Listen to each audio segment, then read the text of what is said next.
kapatid, dalawa pong low pressure area ang binabantayan ng Pag-asa sa loob at labas ng ating bansa. Ang isa po rito, mataas ang tsansang maging ganap na bagyo at live mula po sa Marikina City. Nasa front ng balitang yan ang ating weather frontliner, Alvin Pura, na laging may panahon para sa iyo. Dito, Alvin, good morning. Kamusta na ba ang level ng tubig natin dyan?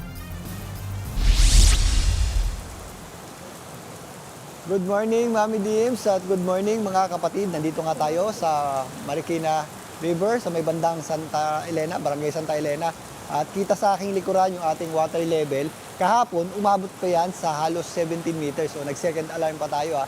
Ngayon, bumaba na po yan ng konti. Nasa 15 meters na lamang po ito. Pero kitang-kita pa rin na rumaragasa yung ating ilog at kailangan pa rin natin maging alerto dahil ngayong umaga nasa orange heavy rainfall warning pa rin ang Metro Manila. Ibig sabihin po niyan, magpapatuloy pa rin yung ating malalakas na pagulan sa mga susunod na oras. Ang mga pagulan nga natin dito sa Metro Manila at sa malaking bahagi ng Luzon ay epekto pa rin ng habagat o southwest monsoon na dumadaloy patungo dito sa ating binabantayang dalawang low pressure area. Yung ating unang low pressure area, yung nasa loob ng PAR, ay huli pong namata ng Pag-asa sa layong 1,115 kilometers east ng Northern Luzon. Ito po ay mataas ang chance ang maging isang ganap na bagyo. If ever maging bagyo yan sa loob ng ating PAR, ito ay bibigyan ng local name na Neneng. Pero ito ay hindi naman natin inaasahang tumama sa lupa. Yan po ay kikilos lamang paitaas patungo dyan sa areas ng Southern Japan at area ng Taiwan. Samantalang, panibagong low pressure area naman dito sa may West Philippine Sea, ang namataan din ng Pag-asa. Ito naman ay nasa labas ng PAR at may layong 295 kilometers east ng west ng o kanlurang bahagi ng Northern Luzon. Yan po ay nasa West Philippine Sea nga at hindi din natin ito inaasahang pumasok sa ating PAR pero nasa katamtaman po ang tsansa niyan maging isang ganap na bagyo. Itong dalawang low pressure area na ito ay sa ngayon hindi nga natin inaasahan maglandfall at hindi po yun ang concern natin ngayon Ito ay kikilos lamang palayo sa ating bansa pero dumadaloy dyan papunta yung ating habagat na kung saan yan po yung ating pinaka-concern ngayon dahil yan ay nagdudulot ng malalakas na pagulan sa malaking bahagi ng Luzon, lalong-lalo na sa kanlurang bahagi nito.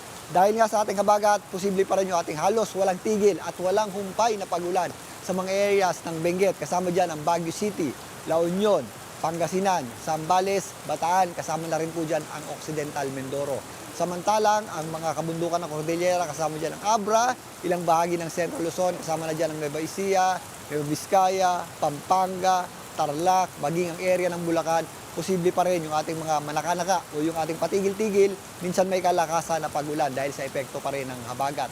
Kasama rin po dyan ang Metro Manila. Meron din tayong mga posibleng malalakas na pagulan at paminsan-minsan pagulan sa mga areas ng Rizal, Cavite, Batangas at area po ng Laguna. Ang natitirang bahagi ng Calabarzon, Mimaropa, Central Luzon, posible rin po yung ating mga kalat-kalat na pagulan na thunderstorms dulot ng ating habagat, maging ang areas ng Western Visayas. Pero ang natitirang bahagi ng Visayas at Mindanao, may kainitan po yung panahon natin dyan at hindi umaabot yung epekto ng ating habagat o southwest monsoon. At dito nga sa Metro Manila, magpapatuloy ang ating mga manakanaka at paputol-putol na pagulan mula ngayon hanggang bukas hanggang sa susunod pang mga araw dahil sa epekto ng habagat. Kaya sa mga lalabas ng bahay, ugaliin pa rin po natin ang pagdadala ng payong o anumang pananggalang sa ulan. At kung wala naman po tayong importanteng gagawin, pumalagi na lamang po tayo sa bahay para makaiwas tayo sa disgrasya.